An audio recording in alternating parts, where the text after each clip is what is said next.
Hello à toi et bienvenue dans cette nouvelle vidéo. Je suis ravie de te retrouver aujourd'hui pour parler encore une fois d'agriculture.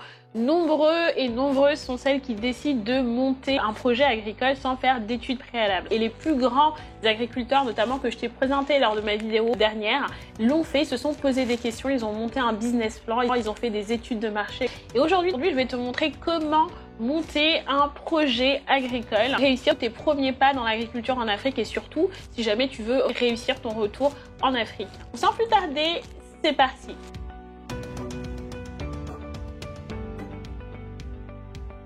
Avant de commencer, n'oublie pas d'appuyer fort sur le bouton like, n'oublie pas également de t'abonner et d'activer la cloche de notification parce que c'est hyper important si tu veux recevoir les notifications à chaque fois que je fais une vidéo. Si tu es nouveau sur la chaîne, je m'appelle Aminata et ici on parle d'e-commerce, on parle d'agriculture en Afrique et on parle d'investir en Afrique. La première étape vraiment pour se lancer dans l'agriculture, ça va être de clarifier tes objectifs et vraiment clarifier tes intentions. En anglais, on dit souvent clarifier son why, donc son pourquoi.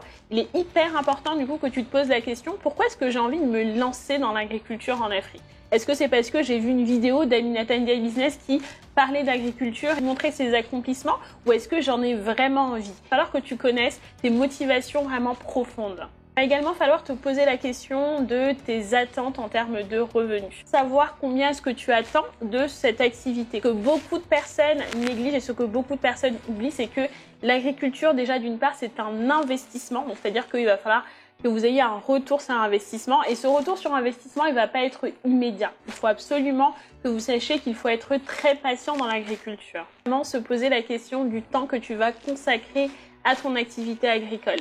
Aujourd'hui, je sais que la plupart d'entre vous, vous êtes salariés, vous travaillez pour une entreprise. Combien de temps par semaine est-ce que je peux consacrer notamment du coup à cette activité? Est-ce que finalement vous allez pouvoir vous déplacer notamment directement sur vos exploitations pour pouvoir manager culture? Et enfin, hyper important, votre vision. Un entrepreneur, peu importe son activité, doit vraiment se poser la question de sa vision. Où est-ce que vous avez envie d'être à 5 ans? À 10 ans, à 15 ans? Quelle est votre vision sur le long terme? Comment est-ce que vous avez envie d'impacter notamment avec cette activité? Quel impact est-ce que vous avez envie d'avoir? La deuxième étape vraiment quand vous voulez vous lancer dans l'agriculture en Afrique, quand vous voulez monter un projet agricole, c'est finalement de faire le point sur votre situation actuelle. La première question vraiment que vous allez devoir vous poser, ça va être en termes de compétences. Est-ce que vous avez les compétences, est-ce que vous avez les connaissances nécessaires du coup pour vous lancer dans l'exploitation agricole? Beaucoup trop de personnes négligent ce facteur-là et pensent que tout le monde peut se lancer dans l'agriculture alors qu'en fait non. L'agriculture c'est une science et il faut vraiment du coup que vous allez apprendre comment est-ce qu'on fait pour planter, combien de temps, quelles sont les best practices du métier pour réussir votre projet agricole. Si vous n'avez pas les compétences nécessaires, si vous n'avez pas les connaissances nécessaires pour vous lancer, pas de panique, aujourd'hui il existe de nombreuses formations finalement pour se former à l'agriculture. Et attention encore une fois quand je dis se former à l'agriculture, parce que la plupart d'entre vous, vous allez être des gestionnaires d'une exploitation agricole. Vous n'allez pas être les agriculteurs ou les ouvriers qui vont travailler la terre du lundi au vendredi. Donc vous devez bien comprendre vos objectifs et votre rôle va être différent d'un ouvrier agricole.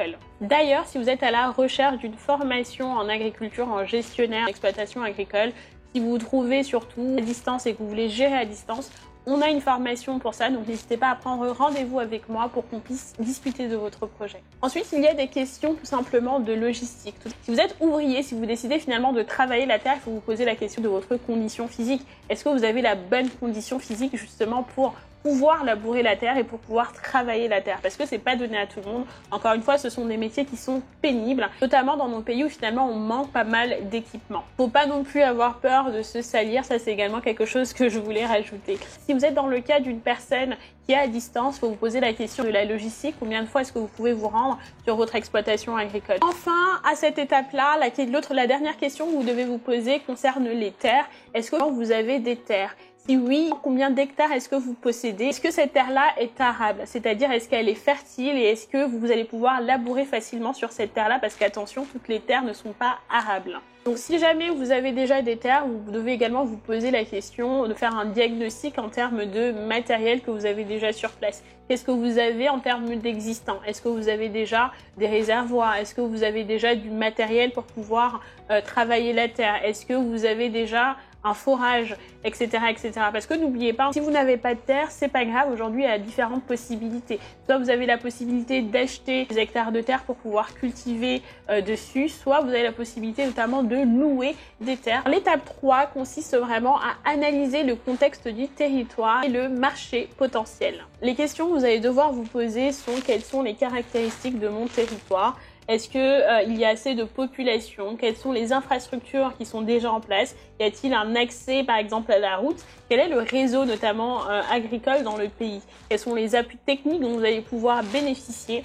Et enfin, toutes les questions en termes de réglementation, tous les aspects réglementaires autour de l'agriculture dans le pays dans lequel vous allez vous lancer. Alors, si votre projet consiste à vendre des produits en circuit court, c'est-à-dire directement aux consommateurs ou quand il y a un seul intermédiaire, vous devez vous poser les questions suivantes. Quelles sont les tendances de consommation? Qu'est-ce que la population consomme et qu'est-ce qui manque? Qui sont mes concurrents? Qui fait déjà de l'agriculture? Ou encore, on va dire compétition, parce que concurrent, on a l'impression que voilà, on est en train de se battre, alors que pas forcément. La compétition, quelquefois, c'est un bon signe. Est-ce que vous pouvez pas vous rapprocher d'eux pour commencer à créer, commencer à discuter avec eux et voir comment est-ce que vous pouvez vous entraider?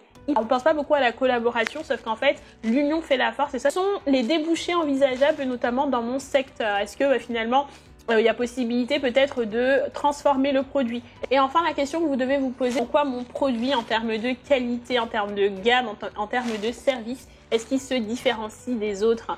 Vous devez comprendre encore une fois que la différenciation dans le business est quelque chose de très important. Vous voulez pas être comme tout le monde, même si vous vendez tous des tomates. Souvenez-vous dans la vidéo des agriculteurs les plus influents d'Afrique, ce qui ressortait beaucoup, c'est la qualité des produits. Alors si votre produit concerne un produit spécialisé qui est vendu par exemple en filière organisée, industrie ou coopérative, il faut vraiment que vous interrogiez du coup sur le contexte du produit et notamment de la filière. Et du coup la conjoncture qui est liée à mon produit, d'aller voir notamment ce que l'État est en train de favoriser. Ou à contrario, il y a peut-être certains produits qui vont être interdits. Et là encore, il y a peut-être la possibilité de tirer votre épingle du jeu. Comment sont fixés notamment les prix de la filière.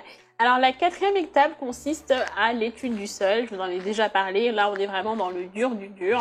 Et l'idée, bien entendu, ici, ça va être d'aller étudier votre sol, d'aller savoir ce que votre sol peut vous produire. Maintenant, il est temps que la Terre vous dise justement ce qu'elle peut produire pour vous. Donc cette étape est cruciale parce que ça va vous permettre dans un premier temps du coup de déterminer votre activité, votre production ainsi que les différents choix techniques que vous allez faire pour votre production parce qu'ils vont conduire à différents rendements et notamment à différentes qualités de produits. Donc vous devez vraiment prendre ça en compte. Ça va vous permettre également de dimensionner votre activité, les moyens de production et notamment le volume de production que vous allez avoir. Il faut vraiment que vous soyez en cohérence. N'oubliez pas ce mot-là, c'est quand on construit un projet en général, ce qui va être important, ça va être la cohérence de votre projet. Donc ce que vous devez produire doit être en cohérence notamment avec l'étude de marché que vous avez fait, notamment la stratégie que vous avez décidé d'adopter. Et vous allez commencer à réfléchir à l'organisation parce qu'une fois que vous aurez déterminé le type de production, vous allez savoir, vous allez avoir un calendrier à construire qui est hyper important dans l'agriculture. Il y a différentes phases, bien entendu, à respecter. Si à ce moment-là, vous allez commencer à parler des chiffres en termes notamment d'investissement, combien est-ce que vous allez devoir investir pour commencer votre production et combien de retours sur investissement est-ce que vous attendez. Et enfin, vous allez devoir définir les statuts de votre entreprise à cette étape. Les questions que vous devez vous poser à cette étape, c'est quel est le potentiel vraiment de mes... Alors, comment est-ce que vous allez mettre en place votre plan de culture pour chaque saison?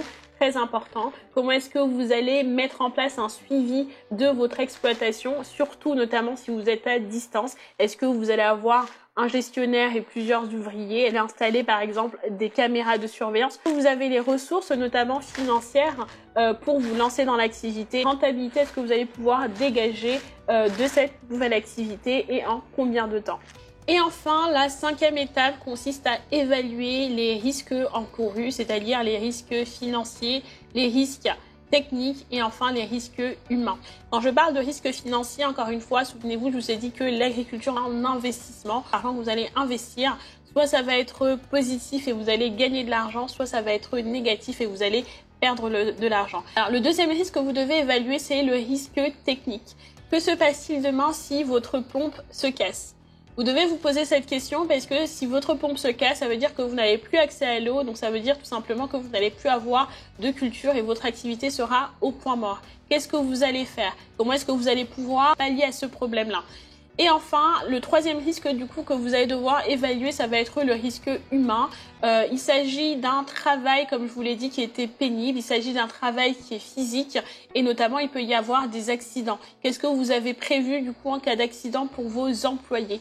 Qu'est-ce que vous avez prévu notamment si vous avez des employés qui décidaient de partir du jour au lendemain? Vous devez absolument vous poser toutes ces questions-là. Donc voilà pour les 5 étapes pour comment monter un projet agricole, que ce soit directement en Afrique si vous êtes en Afrique ou à distance. Si l'agriculture en Afrique t'intéresse, n'hésite pas à aller voir la dernière vidéo que j'ai faite sur l'agriculture en Afrique, des agriculteurs les plus influents d'Afrique. Ça va vraiment t'apprendre beaucoup de choses.